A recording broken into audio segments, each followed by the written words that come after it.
Hello, my name is Emilio. I am a Latino male in mid-30s, wearing a Navy teacher, and my pronouns are he, him. And I'm here to present Uncapping Accessibility in Soda. And this is a journey. So the presentation is gonna show the process.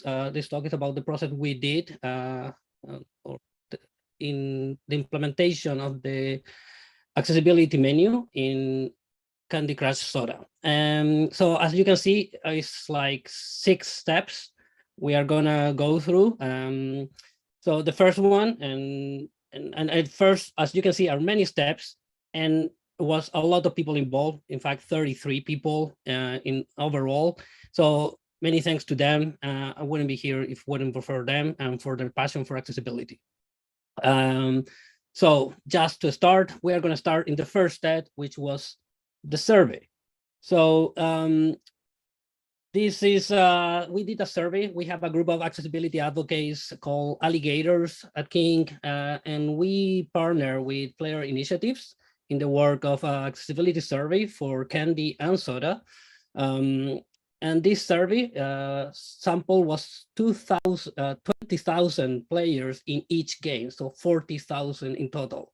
So there was a survey, this was done 2 years ago, and after that, and we are going to show all the results now and the steps that follow them. But just in case, I just want to highlight that is coming a lot of graphs, so please download the PDF and take it with you and go step by step, because cognitive load is going to be heavy now. So let's start with the first one. So first, when we started, is trying to understand how many people with disabilities do we have in our games, right? So that was the first, and how players identify themselves. So we know, the World Health Organizations, we have 16 people, so 16% of the world population has a type of disability. And then this is a old survey from PopCap from 2008. And in that survey, 20% of it says that 20% of casual gamers are players with disabilities. And then it's like, okay, that's the data we were using until then. And then when we did this survey, we realized in our games, the average from between the two games is 38%, which is massive. Was like, and the question was, do you identify as someone who has any of the following disabilities or medical conditions? And the respondent can select either physical, auditory, visual, and or cognitive. But as you can see, this is the double from what we have in casual games from PopCap, and even more than the double in the world population. So then it's like, okay, we need to go deeper in here, right? So the survey also covers way more, and we are going to now jump into that. So one of also is trying to understand obviously the age of the respondent, and this is not just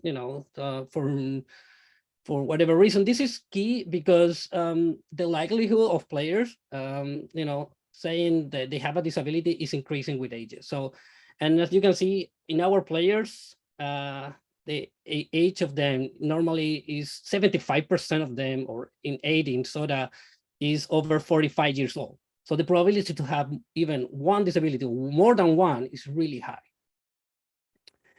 And then we also have the gender of this survey. And in this one, and this is a fun fact, because this survey started because someone wanted to understand how many colorblind players do we have in our games. And as we know, is like colorblind affects 8% of men, and while in women is really low, in 0.5 percentage. So as you can see, here is going to reflect then a lot on that, and how many people identify, for example, as a colorblind player is not really high. In fact, it's quite the opposite. But yeah, this is like just to, how also is affecting the barriers they do have while playing. Then we have the type of disability, and this was key to understand also the barriers players have in our games. So as you can see here, we have like the most common type of disability was visual.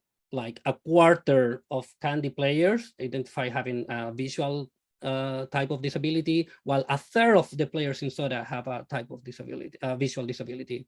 Then physical, cognitive, auditory, obviously are not as high as visual. And here also I want to comment that that this is not going to sum 100% because players can pick more than one, right? So you can have more one type of disability. So this is like, we know like that a lot of players pick 2 or 3, in fact, of this. But yeah, then after the visual, we have physical with 11 and 5 in Candy, almost 10 in cognitive in Soda, and almost 5 in Candy. Auditory, almost 6% in Soda, and almost 4 in Candy. And then the visual breakdown. Again, this is to understand, like, we have a lot of options for them to pick about what type of disability in visual do they have. So in the breakdown, we see that trouble seeing far away or close by was the highest. And we are talking like a quarter of players in Soda have this type of barriers, right? And almost 20% in Candy, which is quite hard. The others are very low, and I want just to highlight the color blindness, because this is like one of the, how we started all this survey was trying to figure out that number. As you can see, is kind of the lowest from the results. And then we have the physical. And this is really important because to play the game, our games, you need, it's mostly in mobile phone playing, making gestures. So there is a lot of, asking about the hand impairment, wrist impairment, thumb or finger, or even arm, right? Because that's obviously going to affect the gameplay. And we see that the hand impairment was one of the the most voted with 4% of the respondents in Soda, and in Candy was lower, so it was only almost 2%. But then in other physical, it's because was other type of physical type of disabilities that were not gameplay related, it was considered there. Then we have the auditory breakdown, and here the most voted was hard of hearing with 4.5% in Soda and 3 in Candy. And then the others are lower than 1%, which is, yeah, not really significant, but also we are keeping track of this just to make sure we need to understand, players' barriers.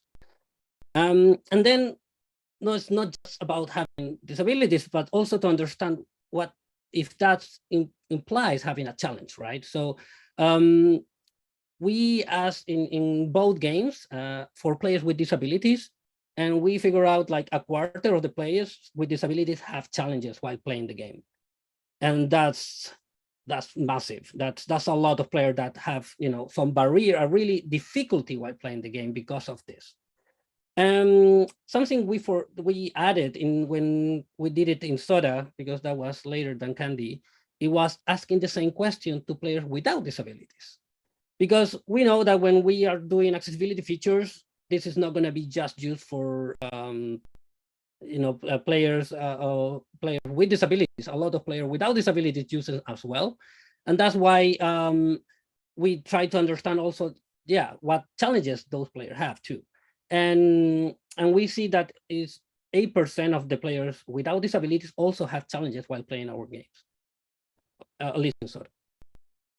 And then this is the breakdown. This is real long. I'm gonna just jump, but I just want you to see and understand, like, this was the top 12 barriers players identify while playing our games. And then this is the top 4, and the top 4 were the difficulty reading the text on the screen. So that's, for example, there is an example on the top left which is a screenshot from N-level sequence we have in the game. And you can see some of them. So for example, the text is really small, sometimes doesn't have the best contrast. So that obviously is something that the thing that we know and now we understand, like visuals is really high and the type of disability for our players. And that's something text is one of the most common things. Then difficulty aiming precisely. This one is really curious because you can see that players without disabilities also is really high, 2.5% of them.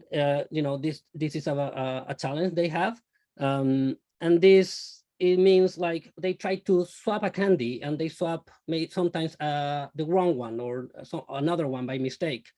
It's something that's really shameful for them. In fact, they call themselves fat fingers, a lot of these players, because they think it's their problem when it's something we are trying to solve right now. And then we have difficulty seeing colors when they are concealed. This is something we didn't ask in Candy, and this is something we added because we realized from doing research with players that a lot of players have problem looking at the candies when they are behind blockers. So in this case, and in the image at the bottom left, we have some candies covered with a blocker, which is honey. And it's really hard for this player to see what is behind. So a lot of the question was like, should they know or not? Like if some players can see it, why others can't, right? And then that's obviously is something that we need to improve. So, and the last one, and this is difficulty viewing flashing, a screen, or explosion, which is the particles. And this is obviously is the biggest concern. A lot of players with photosensitivity is something that, when they see the flashiness, they are gonna, look away, just try not to be exposed to that flashiness.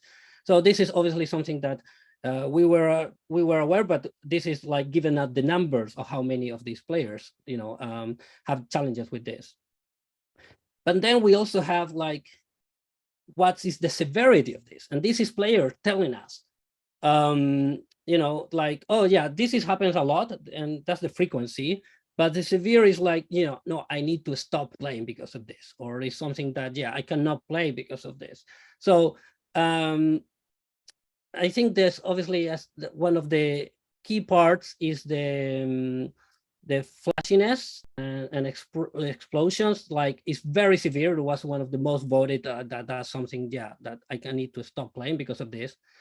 But I just want to highlight one of the things, like for example, not hearing some of the or all the sound effects or music.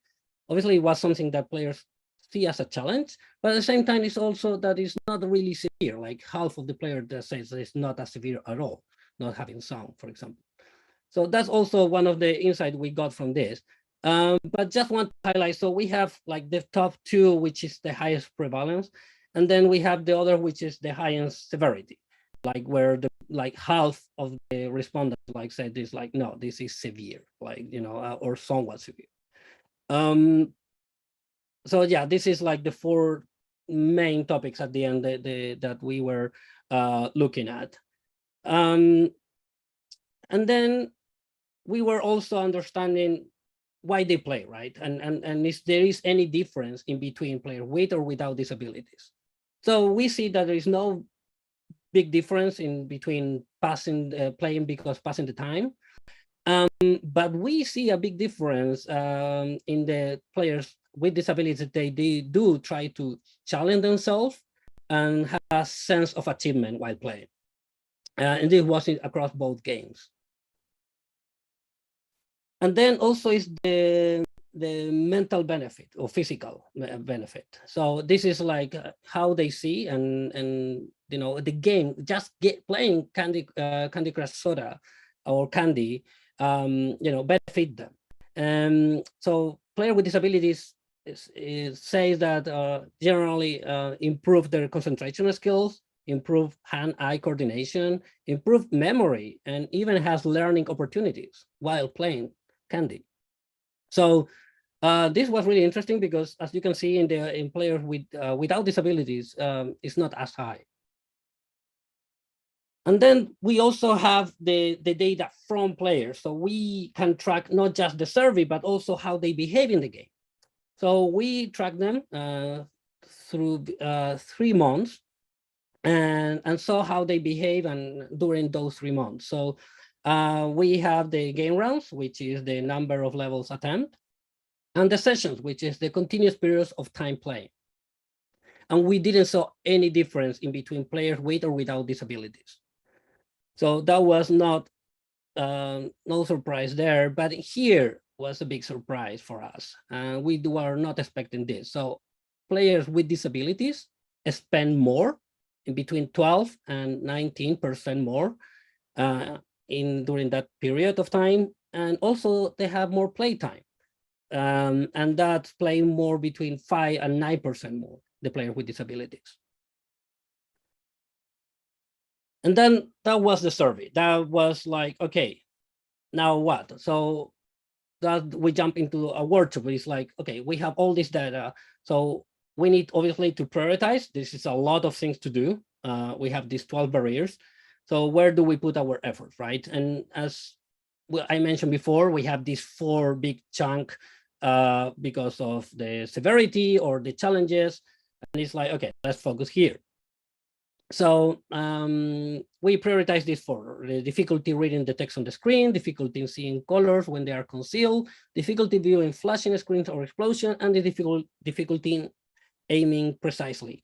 And as I showed before in the graphs, if you remember, the visual was one of the most, the highest voted, type of disability for our players. And we see here the prioritization is the same, like 3 or 4 is around visual. So when we jump into a workshop, so we did a workshop for the all Soda UX craft, which includes UX designers, UI designers, UX writer, and UX researchers. We work on this ideation session to share ideas into how we can solve these 4 main barriers, right? So we put them there and start like this was just an hour, and we have a lot of great ideas.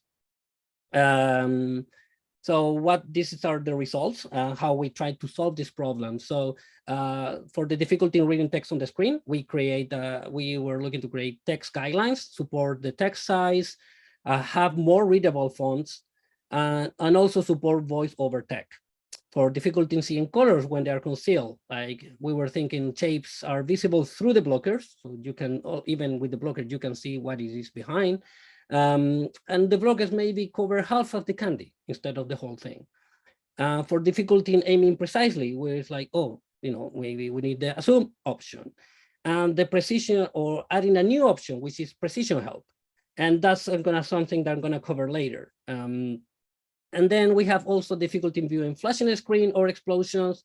And for that, is like creating particle guidelines, train VFX artists about accessibility, and also having an option to remove the particles. And then that was just to generate ideas and try to solve them but that was not, jumping hands-on. So then it's like, when do we do the work, right? And that's craft days. So craft days is some hack days, so we have 2 days every quarter when the team can work on game improvements, including accessibility. So since it's not a lot of time, we can't do everything. So we have to make a lot of decisions to make sure that we have final inputs. So when I jump into this, the team was already working on a menu from a year ahead. So they were doing a lot of progress. They was coming from previous craft days, and they were already have this menu. In fact, this is the menu when I joined the game. This was the menu was already there. And yeah, so this is like from inside they have already from our previous accessibility menu in Candy France. But also from their own insight they were having from the community. And so, yeah, I think from this was an excellent base to continue iterating and adding new options. And even if it sounds simple, obviously, like, what having all this, the complex part is adding the menu itself to the game. Because once the menu is in the game, adding features to it is not really hard, because this is already live and you have where to put them. But when you don't have a screen where to put the features, that's the tricky part. So the first step is having the menu in the game. And that means connecting wires. That means like adding a screen in the game, and how do you access this screen, all the access points to view the accessibility menu. So there was a lot of some trade-off we had to do, and we have a cross here in the flow, because the features, we again, it's not a lot of time. We couldn't make it possible to access the accessibility menu from in-game. So if you are playing a level, you need to finish the level, go then to the settings, and go to the accessibility menu and change the settings that you want, and come back to a level. But also we have some innovation during craft days, and this is the precision help I was talking about. So we have these things that players were calling themselves fat fingers, and that was something that obviously it was concerning for us, and how we can solve this, right? So one of the idea was this. So when you press a candy and you turn this option in the settings, and then you go to play and you press the candy, this is going to increase the size, and the candy is not gonna, you can move the candy around, and it's not gonna make the move until you release the finger from the screen. And then the move is gonna be completed. So that is still in development, but we think this is gonna be a game changer, and hopefully this is gonna be soon live for our players. And this is the final result. So this is what we did during craft days. And this is the final screen. In fact, what is live right now for all players.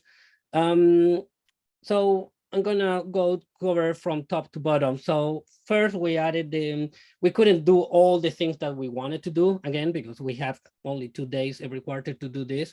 So we focus on the grayscale grid. So this help for mostly colorblind players, because improve the contrast of the candies on the board. This is it also has a preview here at the bottom, so you don't have to go to the level to see how it looks. And that makes the tech behind is really simple. So in the game we only have this is a texture, and so now we have 2 textures. And what would you turn on this? It changed the default texture, which is kind of bluish, for the grayscale one. And that's pretty much it is. It's really simple tech, but and we're going to see also later some, the impact of this. And then the remove flashing. This is the remove the visual effects, the particles, the flashiness in the game. And this is similar. So we have a value about how many particles are running. It could be 6, 10 particles on the screen at the same time, or even more, 40, 50. And so what we do when you turn on this option, it just make it 0. So it's not going to show anything at that time. And that's the tech behind that, and that's how the 2 features that we release now. And then we also have more about accessibility settings, and that option is something we did in the meantime with Accessibility Ambassador, which is another initiative we have at King. And these advocates and ambassadors, we create how to use your device accessibility settings to use so we teach them how to use the magnifier to play the game, and also use the color correction. So with these 2 options, we teach them in iOS and Android, so they can use those to remove barriers while playing our games too. And the second is to share your feedback. And we're going to talk about this also later.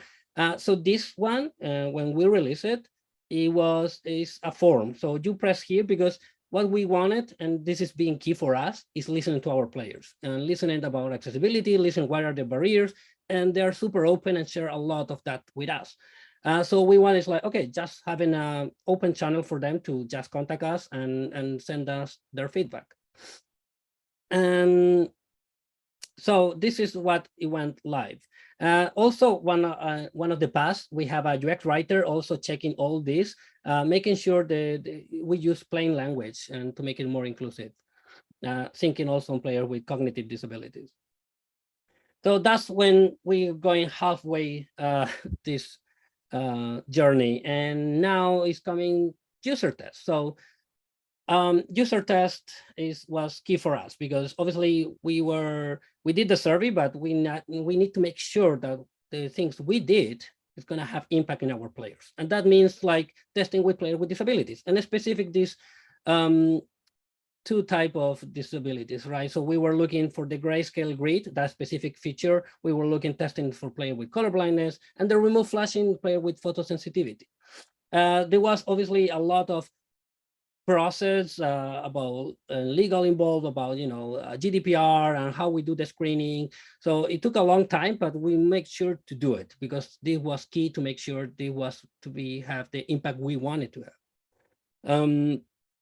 So for the grayscale grid, we knew that this player have the challenge they had was finding the correct color on the game board, navigating sometimes the menus that use icons, elements with similar colors, and spotting striped candies. So also the impact it has on players is their eyes get tired, uncomfortable, and hard. The vision get blurry. The player experience irritation due to they're not playing efficiently as they would like. And obviously also that means also having a slower gameplay. So here we have an example on the left, how it looks originally. So we have this bluish background.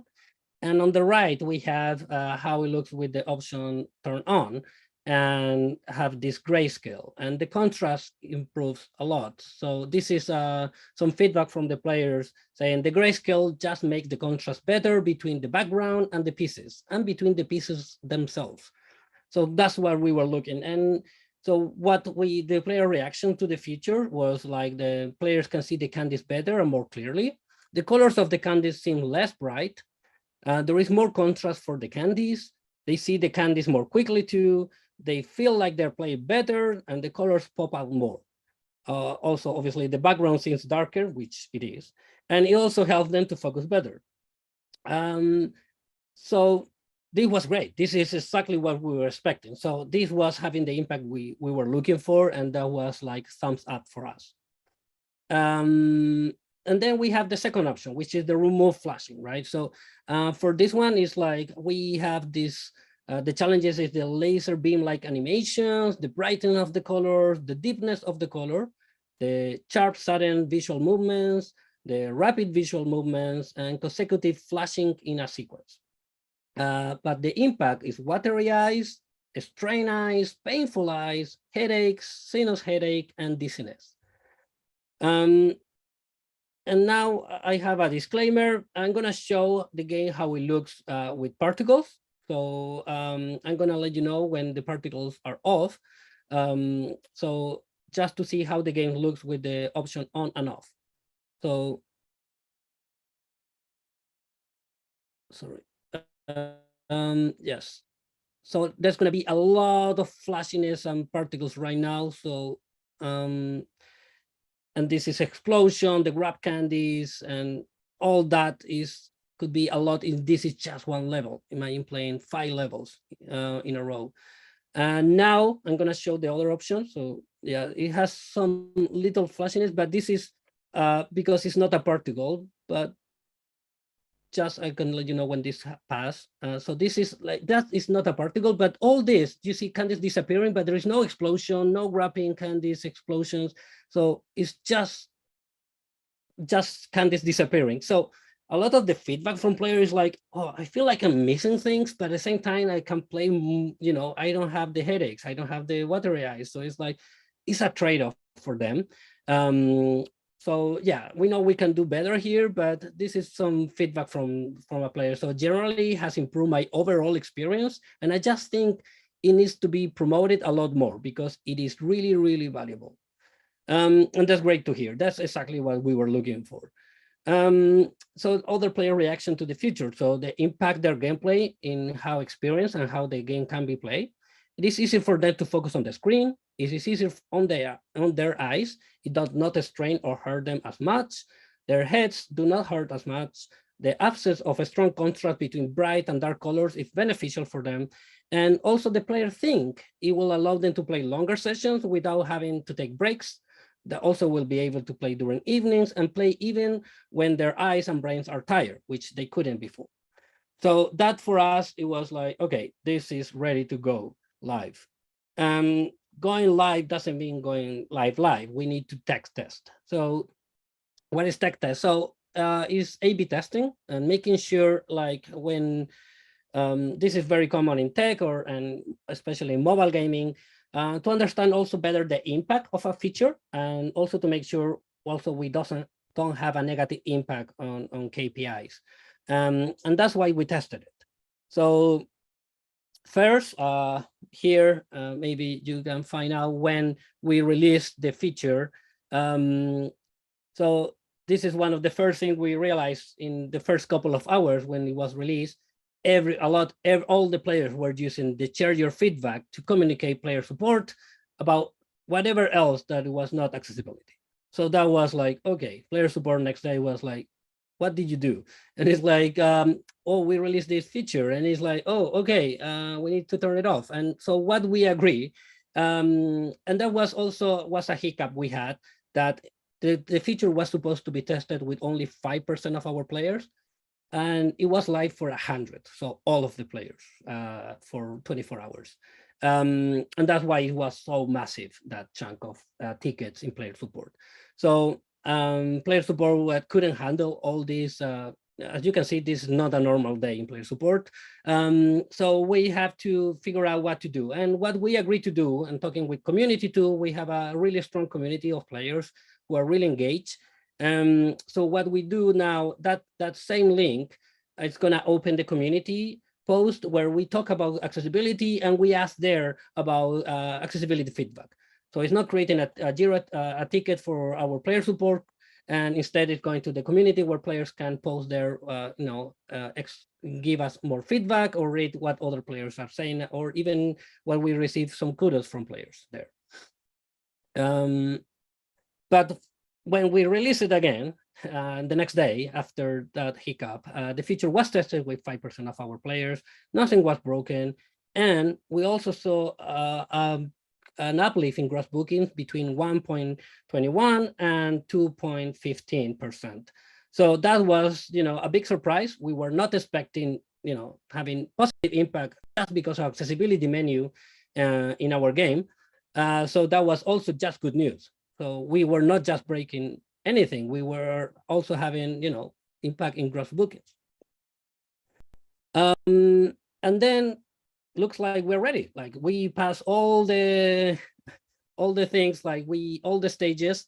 So we were finally be able to go in live. And that means like rolling out this to 100% of our players, and how it is right now. So this is the final, this is how it's looking right now in the game. This is our season, and as you can see, you can access the accessibility menu from the beginning. As soon as you install the game, you can go there, access the menu, and check what you want to turn on. And from the first level, you can have experience more fitting your necessities or removing the barriers you have. So also, this is the data we have from now going live. So this is like, we know that around 1.5% of our daily active users open daily this menu. Less than 1% interact with it. So one thing, the first one is open the menu, and the other is pressing one of the buttons inside. We know that 2.5% of these players, daily active users, are using the grayscale option, and 1.5 are using the remove flashing. So yeah, now finally this is available to everyone. We are having some players using this, and this is what we were looking for. And this summarized the trip the Soda team has made to make this menu a reality. And as you can see, a lot of people, 33 people, helped to make this happen. And thanks to them, because this is helping and making sure, helping a lot of players and making sure Candy Soda is more inclusive. And that's the future we want for our game. Thank you so much. I don't know if we have questions. Thank you, Emilio. I learned a lot, certainly. We had a lot of chatter in the chat, but in terms of questions, unfortunately, I think you answered one of them just now, but I'm going to read it anyway, which is from Adam. It says, what about having an option for a black background instead of a grayscale background? It seems that would improve color contrast accessibility even more. Good point. It may be something we can try. In fact, just today I got announced that we are ready. We have some already new features for this menu going to be released soon. So yeah, I think we did the hard work. Now we have the menu there. So I think what is coming is, just adding new features. So please download the game, press this, share your feedback, go to the community and post your ideas. Happy to add all your ideas into the game. I think that's pretty much what we're doing and listening to all of you. So there's one more question, but I wonder, since we don't have that many questions, is the moderator allowed to ask a question? So you mentioned this menu, which I was really intrigued by. Are you doing A/B testing in the menu itself, or just with the actual feature functionality? We did so what we A/B test, and that was the uplift in gross booking was so some players have the game without the menu, and the players with the menu were having this uplift in gross booking. I got you. Okay. So it's not the individual items. It's no. On or off. Whole thing. So we know that when the menu was active, and it was having positive impact in revenue. It was like, oh, that's good news, right? That's even better than we expected. Maybe unexpected. Yeah, I picked that up. Okay. So from Daniela, how did you distribute the survey first? Email, inside the application, or other? Yeah, we have a team who's just dedicated to that. So in fact, that's the team who did the survey, which is Player Initiatives. And we have in-game service, which opens external thing, but we have pop-ups in the game. So we just pop this to players. We have a lot of this kind of communication. So with that, we make sure the players are our players. And, it's not just... okay. Yeah. And again, because of that, also, we can have their data also, to measure how they play. So we know, oh, this is the player is in this level, played this amount, and so we can track also how they behave, player with disabilities and without. Understood. So the spirit of the question was email, in-app, or other. It's a little bit of each, right? Mostly in-app. Well, the survey itself is in-game. So when they answer, okay, they're gonna open the game and then hey, do you want to take a survey? Yes, and then go inside then. So normally it's really engaged players, and because we have a lot of engaged players. It's a popular game. Yeah, I'm aware. Well, let me check the chat, because I know this is one of the very last sessions of AxeCon, so we have a lot of people here, but not a lot of questions. I just see a lot of positive accolades to your presentation in the chat, but no real additional questions. Was really clear then. Good. Oh, here's one. We got a new one. Jasmine. How did you determine which problems to ask about in your survey? Meaning like difficulty reading text, difficulty seeing colors. How did you know your list was exhaustive, as you mentioned? Yeah, that's a good one. So first, I mentioned at the beginning the PopCap survey. So that was the base. In fact, I contacted the person who did that one, and it's like, oh, can you give me all the resources you have around this? It's like, yeah, sure, this is free and like ready to go. So he gave me everything, and we use that as a base. Obviously, again, I said this is a really old survey. This is from 2008. So even in that survey, the gamers playing mobile was 1%. So it was mostly web gaming. And so we use that a lot, but also, again, we have done first another accessibility menu before that was in Candy Friends, and we have a lot of learning from that. We know a lot about this. We just wanted to confirm and have the numbers, just to make sure and back up, our decisions. So we knew a lot of that. And as you can see, we also learn from survey to survey. So in Candy, for example, we didn't ask about the concealed candies. We learned that when after doing it in Candy, it's like, oh, we missed that. So we should add that one. And it's like, yes. And then it's like, now it's at the top, right? And it's like, so it's in the top 3. So it's like, okay. So yeah, we are still learning, this is like forever learning in accessibility. So yeah, we mostly a mix of both. So a lot of things not specific about the game, but about what kind of things to ask. And the other was specific to games. We have a lot of those insights from interviews with players. We have a lot of researchers doing a great job and, collecting insight around accessibility too. Awesome. There is one, like I said, there's a lot of accolades, but there is one question that is in the chat from David. It said, did the pain points from the survey, the fat fingers issue that you mentioned, the flashing issue, that's a parenthetical, did they come from an open-ended question or multiple choice format? Also, did you have a hypothesis about how the participants would respond to that question? Ooh, good question. It is, and I'll put this in the chat for you so you can reread that without my. Yeah, thank you. Yeah, that was a really good question. When you say the chat, it's not I am in the Zoom chat. I should be in another chat. Oh, no, that's the one I meant. I'm just slow.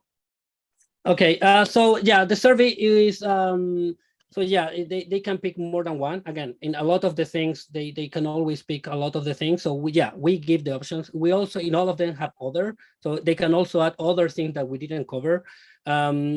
Not a lot of the others were repetitive. There was not a lot of new things that we were, missing a lot there. So yeah, this one, like you said, the misplacing, or how they call fat fingers, we knew that one, and there's like, oh, this is definitely going to be a thing. And so there was a lot of hypotheses that we were trying to just, reassure this was a thing. And yeah, and again, so it was pretty much, you can pick all of them if you want it, and it was, again, it's up to them to pick it. And again, this is how you identify, right? So we have to be really explicit, and how, make sure, because if people, you say, do you feel as a person with disabilities, a lot of people say no, but then you start like, oh, but you use glasses, or do you have, I don't know, and all the devices, a lot of people, doesn't identify as a person with disabilities. And so we have to iterate a lot that how to get into them to, oh yes, I have this, I have problems seeing far or close, and then getting there, we start like, getting the data we were looking for, because at the beginning was a lot of problems for that. We do some tests before. This is like, the final version when we get the data we were looking for. Awesome, and it feels like we have time for maybe one more, given that it's a longer question.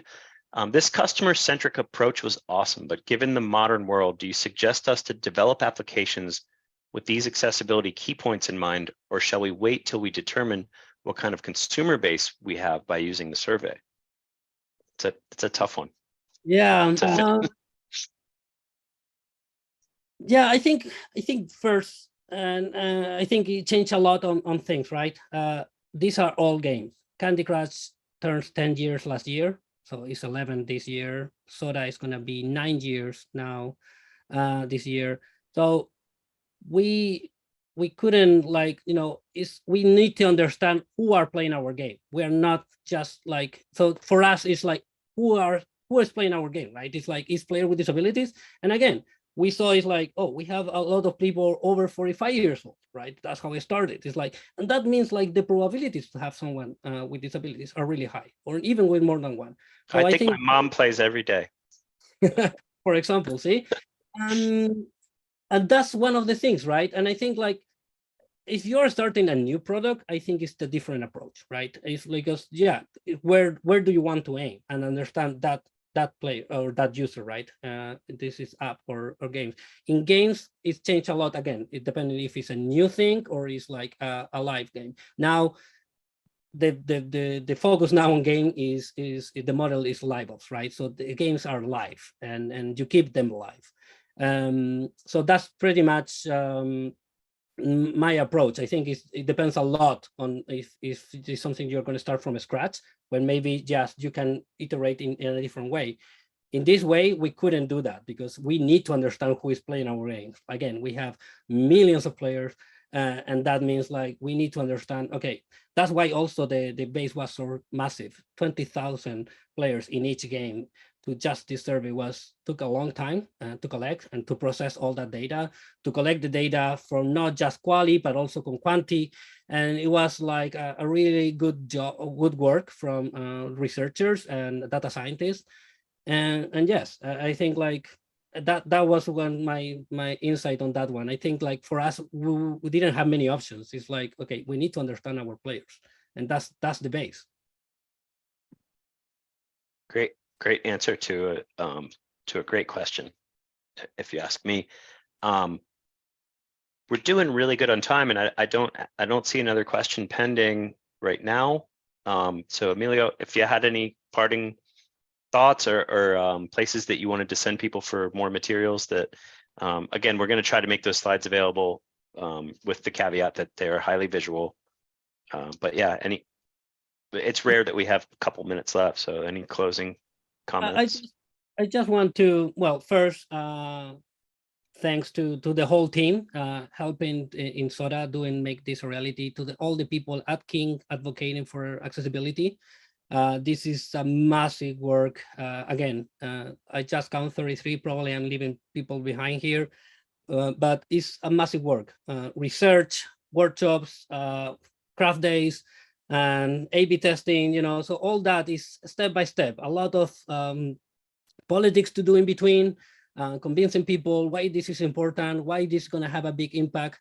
And I think, yeah, this is coming. I think accessibility is being trending a lot on AAA games, not a lot on mobile, especially top grossing games in mobile is not, really something that you see a lot there. So we want to liderate that. We want to be leaders in accessibility in mobile. And that's our goal. And that's something we want to achieve during the following years. And yeah, I think there is a big opportunity here, and we are trying to, take this to the next level. And because we know that this is like something that not just is for us, it's for all our players, So, and again, we are doing this because this is the right thing to do. But this is also, and I showed the numbers there, this is also good for business. So I think this is pretty much just a good business case for every studio to bring to their producers. And it's like, yeah, we should be doing this. So yeah, with this, I just want to thanks everyone again on my team. And thanks to the interpreters here who did an amazing job. Thank you. And thanks, Travis, and thanks, Patrick, and thanks, Axicom, for inviting me to share these insights with all of you. And thank you.